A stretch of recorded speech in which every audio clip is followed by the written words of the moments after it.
뭐 우리가 가진 능력이나 우리가 가진 재능이나 우리가 가지고 있는 물질이나 다 별 것 없잖아요. 그런데 우리는 주님을 가지고 있기 때문에, 이 표현이 좀 우습겠지만 주님이 우리 안에 있기 때문에 다 잘 될 겁니다. 그런 고백으로 살아가셔서 날마다 승리하는 여러분 되길 축원합니다. 우리 금요일 날 이제 출애굽기 계속해서 이어서 이야기하던 가운데 세 가지 은혜가 있었습니다. 여러분 기억하시는지 모르겠지만, 첫 번째로는 죄는 그 시작부터 싹을 잘라야 이길 수 있다, 그런 얘기를 드렸습니다. 왜냐하면 죄의 힘이 엄청나서 우리 안에 죄가 이렇게 자리 잡으면 이것을 몰아낼 수 있거나 이길 수가 없어요. 이 죄가 너무너무 무섭습니다. 그래서 작은 죄라도 사과 하나 따먹는 그런 작은 죄라도 우리 안에 탁 자리하면 이것이 우리의 전 영혼과 실존을 삼키고 또 나와 함께하는 사람들과 세상을 무너뜨리는 그 안타까운 지경으로 몰고 가는 것입니다. 이 출애굽한 이스라엘 백성들은 그 죄의 시작이 뭐였는지 아세요? 두려움이었습니다. 두려움. 그러니까 두려움이 탁 잡히니까 바로 입에서 뭐가 튀어나오냐면 원망과 불평이 튀어나왔습니다. 하나님께서 이스라엘 백성들을 그토록 지키셔서 출애굽시키시고 홍해까지 건너게 하셨는데 두려움에 탁 잡히니까 그 하나님의 은혜는 어디 간지 없고 입에서 불평과 불만이 탁 터져 나오더니 지난 금요일은 뭐예요? 거짓말까지 하는 겁니다. 하나님 앞에. 하나님, 우리가 애굽에서 고기 가마 옆에서 배불리 고기를 먹고 떡도 배 터지게 먹었던 우리였는데 왜 여기까지 우리를 인도해서 우리를 이 광야에서 죽게 하시나이까, 이렇게 얘기하는 겁니다. 도대체 언제, 우리가 출애굽기 1장부터 꼼꼼히 살펴봤는데 언제 그들이 고기와 떡을 배불리 먹었습니까? 근데 죄가 이렇게 딱 시작되면 그의 모든 걸 다 무너뜨려 버리게 된다는 것입니다. 그래서 여러분, 죄 이기는 방법은 없습니다. 죄를 시작하지 않아야 죄를 이길 수 있습니다. 혹시 여러분 죄가 시작되었다면 정말 눈물로 다 이걸 씻어내야 됩니다. 성령의 불이 이것을 태울 수 있도록. 그러지 않으면 여러분 죄에 먹혀버리고 맙니다. 두 번째로는 은혜, 만나라는 하늘의 양식을 통해서 은혜를 누리는 방법, 이렇게 했죠. 여러분, 은혜는 안타깝지만 우리가 은혜 없이는 살아갈 수가 없습니다. 왜냐하면 우리가 너무 연약하잖아요. 여러분이 얼마나 연약한지 다 아시잖아요. 우리 손톱 밑에 가시 하나만 박혀도 하루 종일 끙끙댑니다. 우리가 이렇습니다. 진짜 연약한 우리가 삶이란 걸 살아내려고 하면 은혜 아니면 살아갈 수가 없습니다. 근데 이 은혜의 속성이 뭐냐면 딱 만나와 같습니다. 그래서 저녁이 되면 냄새나고 벌레 먹는다는 것입니다. 그래서 우리가 삶을 살아내는데 왜 이렇게 믿음이 날마다 이렇게 새로워지지 않고 더 하나님 보시기에 아름다워지지 않고 믿음이 어떨 때는 있었다가 어떨 때는 없었다가 이러느냐? 은혜가 그런 성격을 가지고 있기 때문입니다. 하루가 지나면 그 은혜는 사라집니다. 만나처럼. 그러니까 매일 아침 만나를 거두러 나가는 이스라엘 백성처럼 이 하루를 시작할 때 매일 이 하루를 버텨낼 수 있는 은혜를 하나님께 받아야 이 하루를 이길 수 있어요. 그러지 않으면 목사든 장로님이든 권사님이든 집사님이든 그날 하루를 또 질 수밖에 없는 겁니다. 매일매일 은혜를 주님 앞에 간구해서 이 아침의 시작에 그 은혜를 누려야만 됩니다. 그렇지 않으면 믿음의 삶을 살아갈 수가 없다. 또 만나의 은혜 가운데 어떻게 해요? 허락된 것만 누려라 하는 겁니다. 우리가 참 욕심이 과할 때가 있어요. 허락 안 된 걸 자꾸 달라고 할 때가 있다는 겁니다. 그것이 욕심이 되고 욕심이 잉태하여 죄를 낳고 죄가 장성하여 사망에 이르게 하는 겁니다. 여러분, 허락되어진 것을 감사해야 됩니다. 그것이 이 욕심을 이겨낼 수 있는 비결입니다. 그런데 우리 만나에 보면은 허락된 것보다 훨씬 많이 주실 때가 있어요. 그건 뭐냐면 흘려보낼 때라 그랬어요. 몸이 아파 이 만나를 거두러 나오지 못하는 자를 위해서 내가 대신 거둘 때는 아무리 많이 거둬도 그것이 썩지 않았어요. 그 다음에 안식일 하나님의 명령을 지키려고 2배로 거둘 때도 썩지 않았습니다. 그러니까 하나님의 풍성한 은혜 누리려면 날마다 흘려보내야 되고, 그리고 하나님의 말씀을 지켜낼 때 하나님의 은혜가 더 많이 부어진다 하는 게 은혜의 상징인 만나를 통해서 배웠던 것입니다. 그리고 이제 오늘은 출애굽기 사실 17장을 해야 되는데 원래대로 돌아왔습니다. 원래 우리가 7월달, 제가 보니까 7월 9일날 마지막 요한복음 강해를 하고 일로 넘어왔더라고요. 다시 이제 요한복음으로 다시 돌아왔습니다. 거진 3개월 만인데, 오늘 이 요한복음 2장에서 핵심적인 주제가 있습니다. 뭐냐면 행복한 가정, 조금 더 크게는 행복한 공동체에게 있어야 될 3가지라는 것입니다. 그걸 여러분, 오늘 이 혼인잔치에서 물이 변하여 포도주 된 기적이 나오거든요. 근데 이 사건을 통해서 행복한 가정이 되려면 반드시 있어야 될 3가지가 뭔가, 여러분, 또 우리 이 울산 은혜의 공동체가 정말 행복해지려면 반드시 있어야 될 3가지가 뭔가, 그런 관점으로 오늘 얘기를 한번 나누어 보도록 하겠습니다. 첫 번째로 1절 2절 말씀을 한번 같이 읽어보겠습니다. 1절 2절 같이 읽습니다. 시작. 사흘째 되던 날 갈릴리 가나에 혼례가 있어 예수의 어머니도 거기 계시고 예수와 그의 제자들도 혼례의 청함을 받았더니. 아멘. 오늘 이 갈릴리 가나의 땅에 혼례 결혼식이 있는 가정이 있었습니다. 그런데 저는 이 요한복음 1장 2장 1절 2절 읽으면서 이 가정이 정말 복된 조건을 갖추었다 하는 것을 알았어요. 그게 뭘까요, 여러분? 이 가정은 틀림없이 복되다. 1절 2절을 읽어보면 뭘까요? 예수님이 그곳에 초청된 겁니다.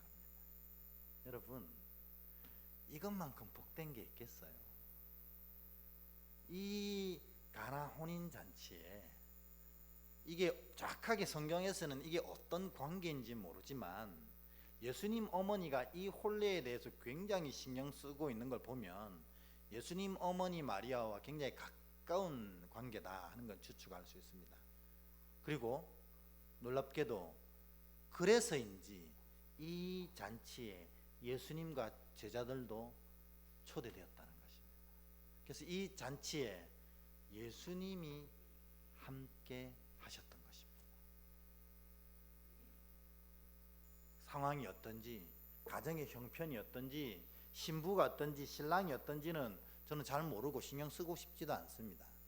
진짜 중요한 것은 이 자리에 예수님이 함께 계셨다. 그게 이 가정이, 지금 새롭게 신앙한 이 가정을 이루어가는 이 가정이 진짜 복된 가정이 될 수밖에 없는 것입니다.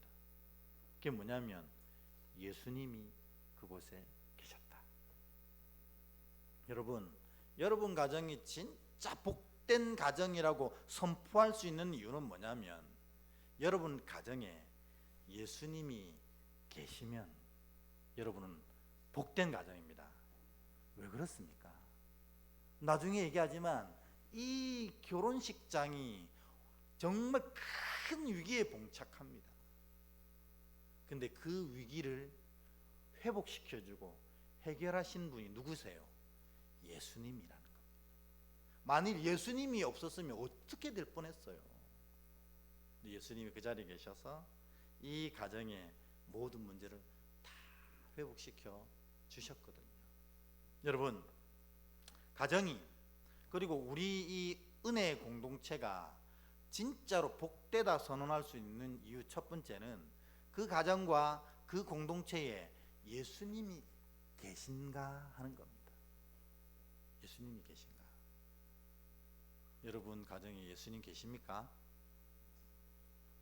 진짜입니까? 그러면 복됩니다. 우리 공동체 가운데 예수님이 계십니까?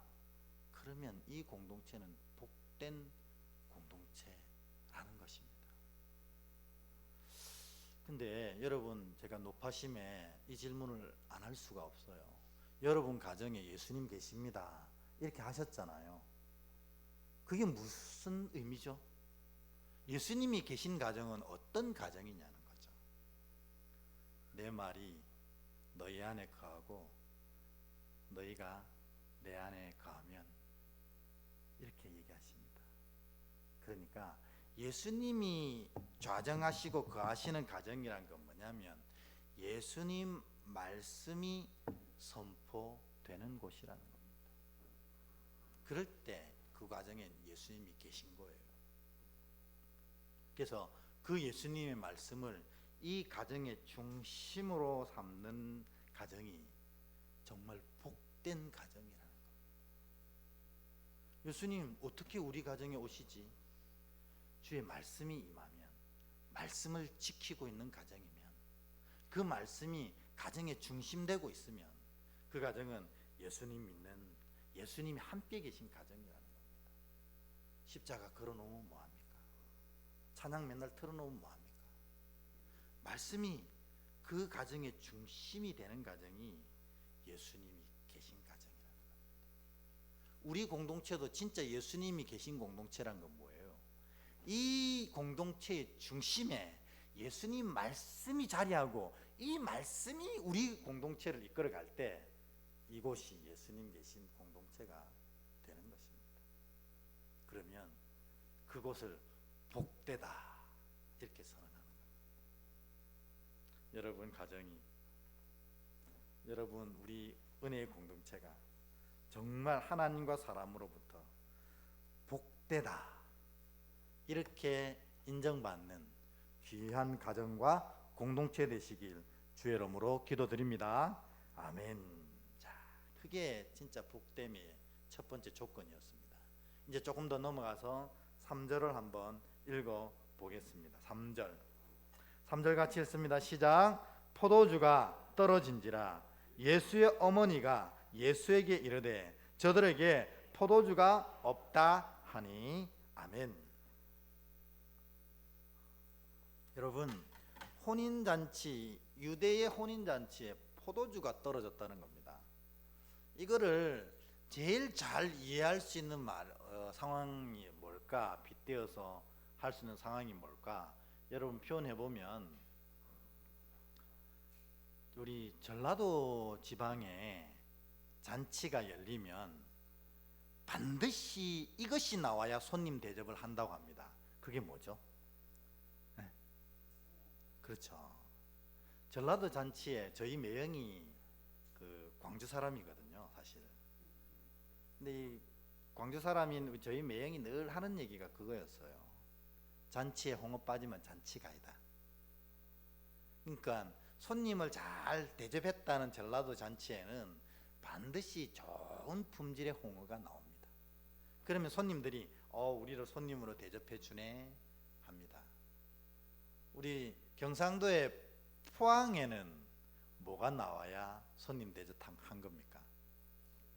에? 뭐요? 포항에 네. 포항 사람 안 계신가 봐요. 포항 에? 포항에는 문어가 나와야 됩니다. 문어 숙회가. 문어 숙회가 안 나오면 잔치도 아니고 이 예수 안 믿는 사람 제사 드릴 때도 문어 없으면 제대로 된 제사 아니라고 얘기해요. 그만큼 문어가 포항엔 중요하거든요. 이처럼 이 유대인들의 잔치에 제일 중요한 것은 뭐냐면 포도주였습니다. 포도주. 왜 그러냐면 유대의 물들은 그냥 마실 수 없어 다 말합니다. 왜냐하면 땅이 모래와 석회질로 섞여 있어서 이 바닷물이 침투돼서 지하수랑 다 섞여 있어요. 그러니까 유대 지방의 이 물들은 다 마시면 써요. 그러니까 그냥 먹기 힘드니까 포도를 발효시켜 가지고 이렇게 섞어 먹었어요. 그러니까 이게 없으면은 마실 게 아무것도 없는 거예요. 그러니 아무리 진수성찬 차려놔도 포도주가 없으면 그 잔치는 꽝입니다. 근데 오늘 이 혼인 잔치에 위기가 찾아옵니다. 뭐냐면 손님이 많이 왔나 봐요. 준비한 것보다 포도주가 딱 떨어진 겁니다. 인생의 혼인 잔치에 가장 큰 위기가 온 겁니다.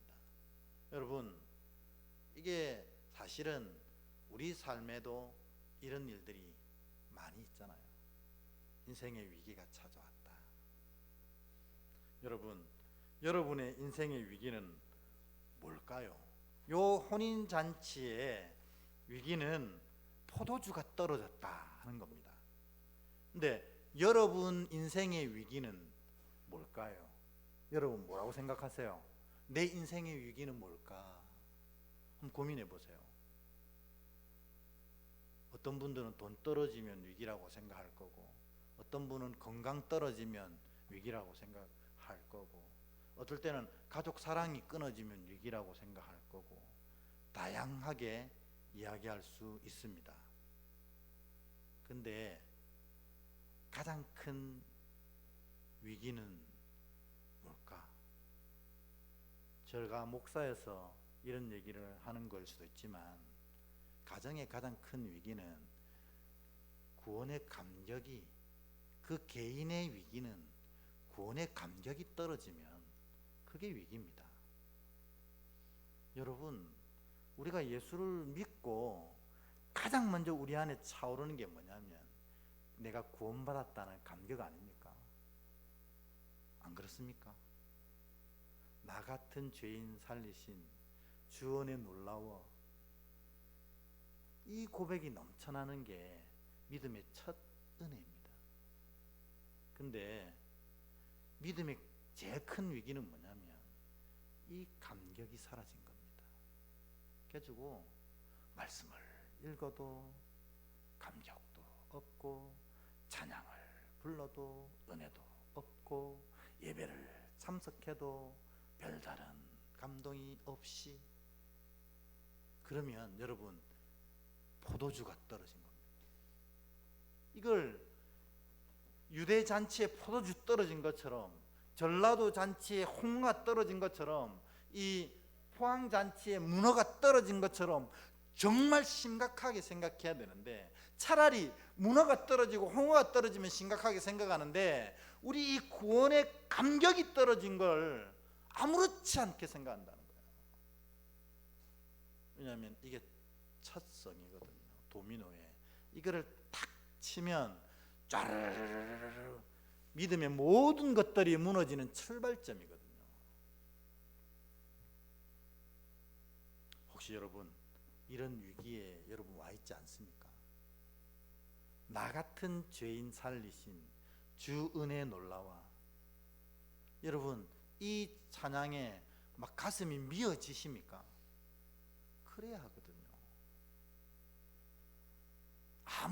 여기에 아무런 변화가 없다면, 무덤덤하다면 여러분 진짜 위기 가운데 있는 겁니다.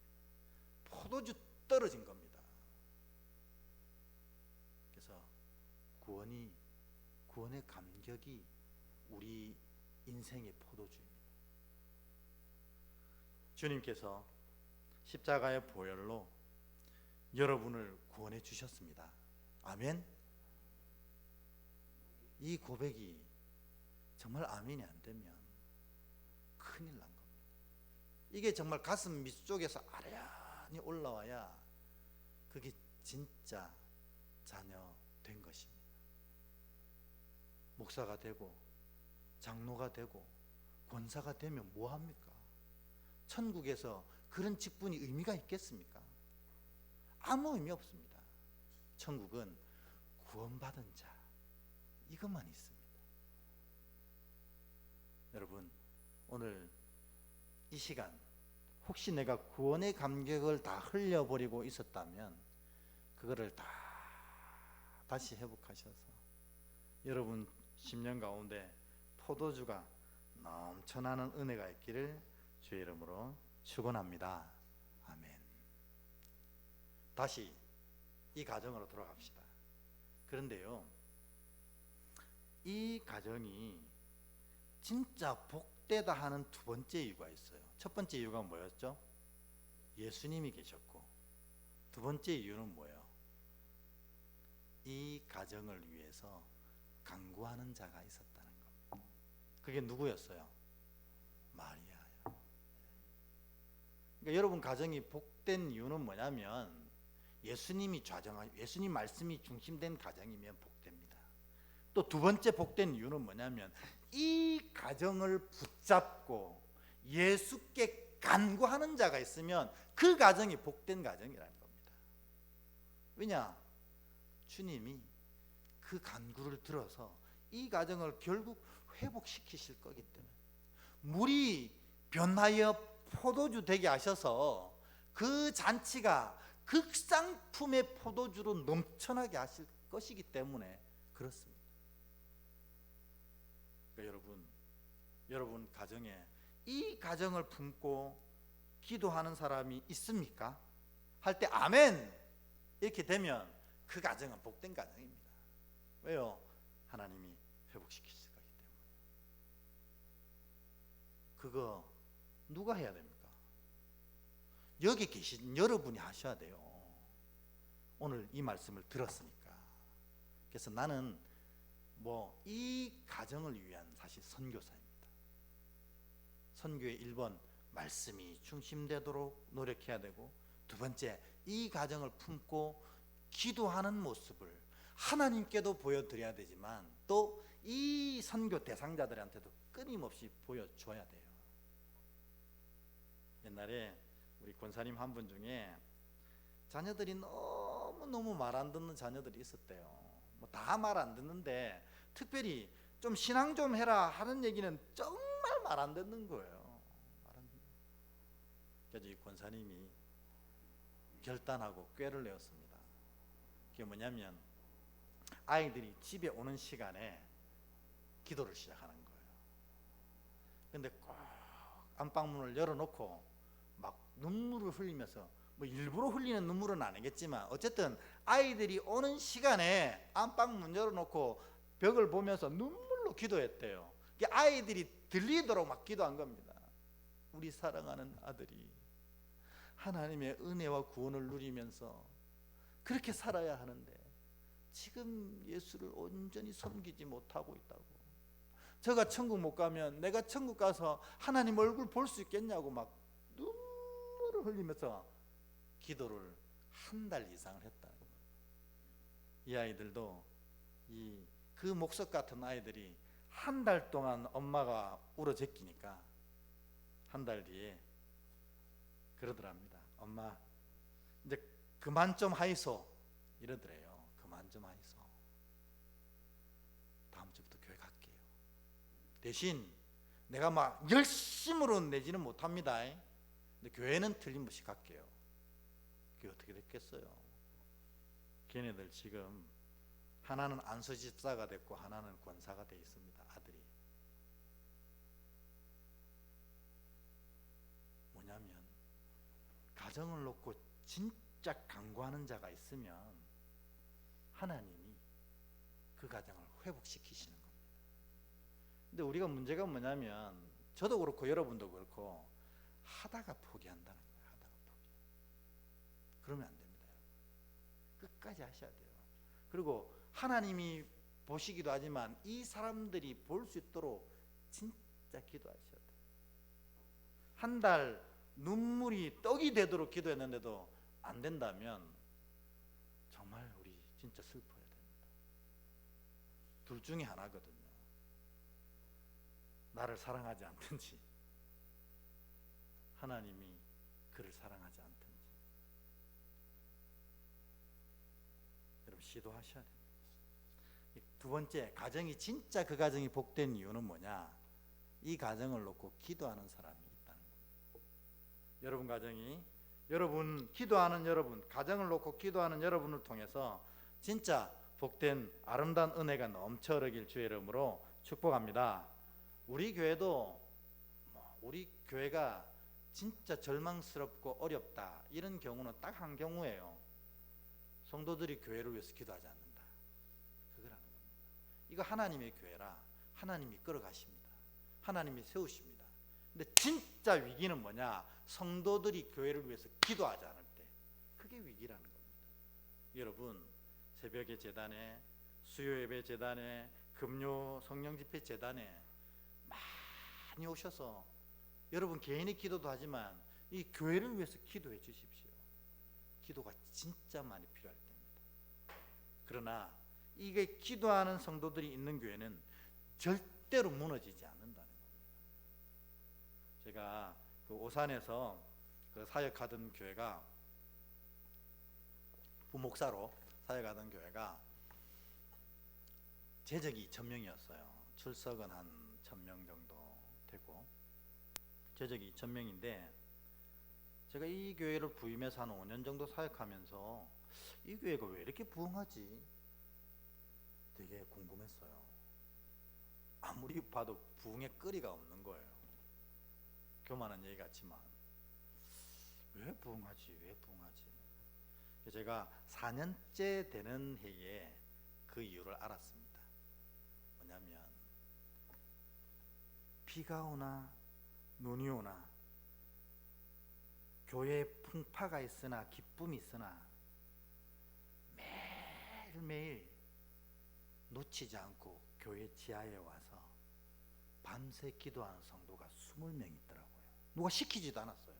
저도 부목사, 수석 부목사로 있으면서 4년을 넘게 5년을 사역했는데도 그분들이 매일 밤 교회를 위해서 기도한다는 걸 4년째 알았을 정도로 아무도 모르게 이름도 없이 빛도 없이 진짜 교회를 사랑하는 사람들이 하나 둘 3, 4, 5 모여서 교회를 위해서 기도하고 있더라고요.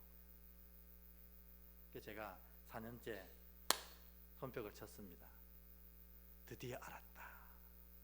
이 교회가 잘 되는 이유가 하루도 빠짐없이 교회를 위해서 이렇게 눈물로 기도하는 자들이 있는데 이 교회가 왜 안 되겠냐는 겁니다. 오늘 마리아처럼 말입니다. 여러분 예수님이 계시면 그 가정과 공동체는 은혜로 풍성할 줄 믿습니다.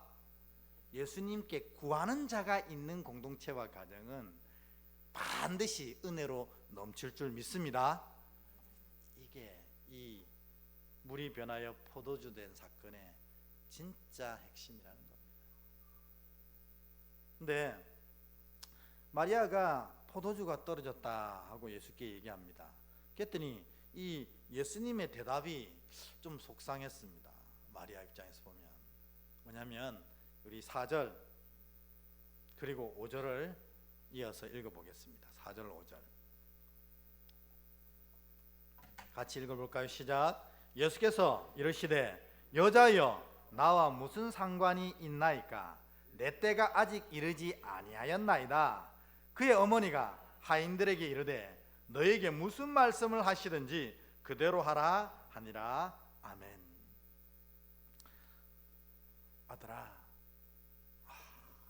이 가정이 지금 결혼식 하는데 포도주가 떨어졌댄다. 큰일 났다. 이렇게 얘기하니까 아들이 어머니 그래요?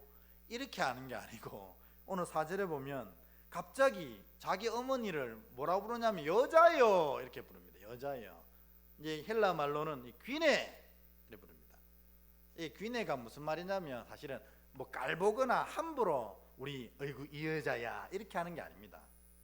요 귀네란 뜻은 뭐냐면 여자 중에서 아주 높은 지위에 있는 귀족의 부인들을 귀네라고 불렀어요.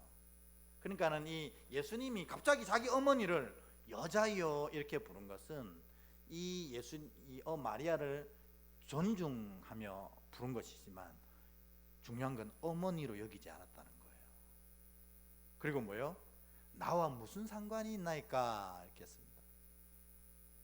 나는 이 땅에 구원을 위해서 온 자이지 이런 개인사를 해결하러 온 자가 아닙니다. 이렇게 선언하는 겁니다. 그리고 마지막에 더군다나 내 때는 아직 이르지 아니했다. 내가 나를 나타낼 때는 아직 이르지 아니하였다. 이렇게 선언하는 겁니다. 그러니까 지금 이 4절 한 절을 통해서 보면 예수님이 자신이 메시아임을 인지하고 계신 거예요. 그래가지고 메시아로서 이 사건을 대할 때 어머니가 아니고 여인이요, 나는 이 개인사를 다루려고 온 게 아니고 하나님 나라 역사를 다루러 온 겁니다. 그리고 또 아직까지 내 때는 지금 이르지 않았다. 즉 내가 드러내서 사역을 할 때는 아직 이르지 아니하였다. 이렇게 얘기합니다. 여러분, 예수님이 이렇게 길게 얘기했지만 한마디로 얘기하면 뭡니까? 노잖아요. 안 돼. 근데 되게 속상합니다. 어머니로서 우리가 요즘 말대로 마음 상할 수도 있잖아요. 그런데 마리아는 마음 안 상합니다. 정말 대단해요. 5절 뭐라고 그래요? 하인들을 불러가지고, 예수님이 노 했는데 하인들을 불러가지고 저 예수가 너에게 무엇을 시키든지 토달지 말고 그대로 하라고 당부를 합니다. 이 마리아의 마음에는 뭐가 있었다는 뜻이에요? 주님이 우리 이 결혼식과 이 가정을 반드시 회복시킬 것이라는 확신이, 믿음이 그 안에는 가득 찼던 거예요. 왜요? 이 아이를 잉태할 때부터 성령으로 잉태했고 이 아이를 키우면서도 이 땅의 메시아로 모든 것을 회복시킬 자로 고지를 받았거든요. 그러니 믿었던 거예요. 말은 노지만 실제로 이 가정을 회복시킬 것이라는 확신이 있었던 겁니다. 여러분, 이게 가정, 행복한 가정, 하나님의 은혜로 넘치는 가정의 세 번째 조건입니다. 기도한 자가 확신이 있어야 됩니다. 이게 참 안타까운 게 뭐냐면 우리는 기도와 확신이 분리되어 다닌다는 겁니다.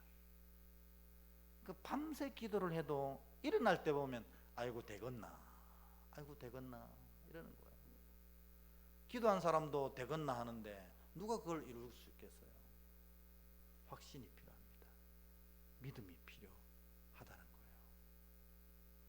여러분 가정, 예수님의 말씀이 중심이 되어진다면, 그리고 이 가정을 위해서 기도하는 자가 있다면, 그리고 하나님께서 이 가정 사랑해 주셔서 이 가정을 온전히 세울 줄 믿는 믿음을 가지고 있다면 여러분 가정은 반드시 잘 되게 될 줄 믿습니다. 아멘입니다. 아멘입니다. 왜? 우리 주님은 회복시키러 오신 분이거든요. 그러니 이 하나님 나라를 회복시키는 데 있어서 이 가정 하나 회복 못 시키겠습니까? 이 공동체 하나 회복 못 시키겠습니까? 그런데 기도하는 사람들이 그 믿음과 고백이 없다면 어떻게 되겠습니까? 가정을 위해서 기도하는 분 계실 겁니다. 오늘 믿으십시오. 주님이 기도하는 나 때문에, 말씀을 이 가정에 세우려고 하는 이 고백 때문에 우리 가정을 놀랍도록 세워주실 줄 믿습니다. 이 고백으로 넘쳐나셔서 돌아가시는 복된 시간 되길 축원합니다. 예수님이 이 마리아의 믿음을 저버리지 않으셨어요. 노 해놓고 내 때가 아직 이르지 않았습니다 여인이요 이래놓고 어떻게 해요? 하인을 부릅니다. 그게 6절입니다 6절부터 10절까지 6절부터 10절까지 우리 같이 좀 기니까 한 절씩 교독하겠습니다. 제가 읽고 여러분 읽고 10절은 같이 읽겠습니다. 제가 먼저 읽습니다. 거기에 유대인의 정결 예식을 따라 두세 통 드는 도랑아리 6이 놓였는지라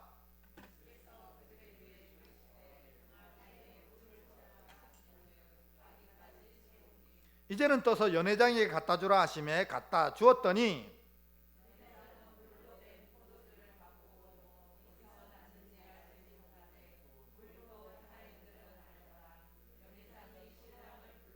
함께합니다. 말하되 사람마다 먼저 좋은 포도주를 내고 취한 후에 낮은 것을 내게를 그대는 지금까지 좋은 포도주를 두었도다 하니라. 아멘. 어머니한테는 거절해 놓고 예수님이 이 사역을 완성하셨습니다. 물을 포도주로 바꾸어서 그 혼인잔치가 아름다워지고 회복될 수 있도록 하셨어요. 왜 그랬을까요? 마리아의 기도 때문이었을까요? 물론 우리가 그렇게 고백을 합니다, 우리 스스로는. 그런데 실제로 우리 요한복음 6장 53절에서 55절을 읽어보면 예수님이 왜 이렇게 하셨는지가 정확하게 나옵니다. 6장 53절부터 55절, 네, 그때부터 우리 53절에서 55절 같이 읽습니다. 시작. 예수께서 이르시되 내가 진실로 진실로 너에게 이르노니 인자의 살을 먹지 아니하고 인자의 피를 마시지 아니하면 너희 속에 생명이 없느니라. 내 살을 먹고 내 피를 마시는 자는 영생을 가졌고 마지막 날에 내가 그를 다시 살리리니 내 살은 참된 양식이요 내 피는 참된 음료로다. 아멘. 오늘 이 요한복음 2장 11절에 보면 예수님이 물을 바꾸어서 포도주 되게 하신 사건을 기적이라고 부르지 않고 표적이라고 불러요. 여러분, 왜 기적이라고 부르지 않고 표적이라고 부를까요? 기적의 의미는 뭐냐면 인간의 보편적인 법칙을 벗어나는 일들을 일으킬 때 기적이라고 불러요. 죽은 사람을 살리는 것도 기적이고 홍해가 갈라지는 것도 기적이고 우리의 질병이 기도를 통해서 나아지는 것도 기적이에요. 그런데 오늘 물이 변한 사건도 기적입니다. 포도주가 됐으니까. 그런데 이거는 기적이라고 부르지 않고 표적이라고 부르는 이유는 뭘까요? 표적은 이 사건을 통해서 지향하는, 목표하는, 선포하시려고 하는 의도가 있다는 뜻이에요. 그걸 표적이라고 부르거든요. 그 의도가 뭐예요? 내가 이 땅에 온 것은 뭐예요? 내 피를 너희로 마시게 하려고. 예수의 피를 마시게 한다는 건 뭡니까? 내 구원과 내 생명을 너에게 주려고 왔노라. 이거를 가장 먼저 상징하는 기적으로 물과 포도주 사건이, 물이 변하여 포도주 된 사건이 일어난 겁니다. 그러니까 사실 정확하게 얘기하면 마리아의 기도를 통해서 이 사건을, 이 기적을 일으키신 것은 아니고 거절하셨어요. 그러나 예수님의 사명이 무엇인지, 앞으로 예수님이 어떤 일을 행할지를 보여주기 위해서 내 피로 포도주를, 너의 이 하늘의 포도주, 이 영원한 생명의 포도주, 생명의 피를 너희에게 마시게 하겠다라는 예수님의 사역을 먼저 나타내 보여주신 것입니다. 그래서 이거를 기적이라고 부르지 않고 표적이라고 부릅니다. 그게 왜 중요하냐? 예수님의 기적이 진짜로 물 붓듯이 기름 부었듯이 부어지는 자리가 어디냐를 알 수 있는 거예요. 사실은 기도 열심히 한 자리에 그게 부어지는 게 아니었어요. 처음 얘기대로 예수님의 그 뜻, 예수님의 그 말씀을 지켜내는 자리에 이게 부어지더라는 겁니다. 그러니까 우리가 기도도 애를 써야 되지만 정말 애를 써야 될 게 뭐냐면 우리 가정, 나를 향한, 우리 공동체를 향한 하나님의 뜻이 무엇인지를 알고 그 뜻을 지키려 할 때 거기에 예수 그리스도의 놀라운 역사가 부어진다는 걸 알려주는 게 물이 변하여 포도주 된 표적이라는 것입니다. 이제 말씀 맺겠습니다. 세상에서 가장 복된 가정은 어떤 가정이냐? 1번 예수님이 계신 가정, 예수의 말씀이 중심이 된 가정이에요.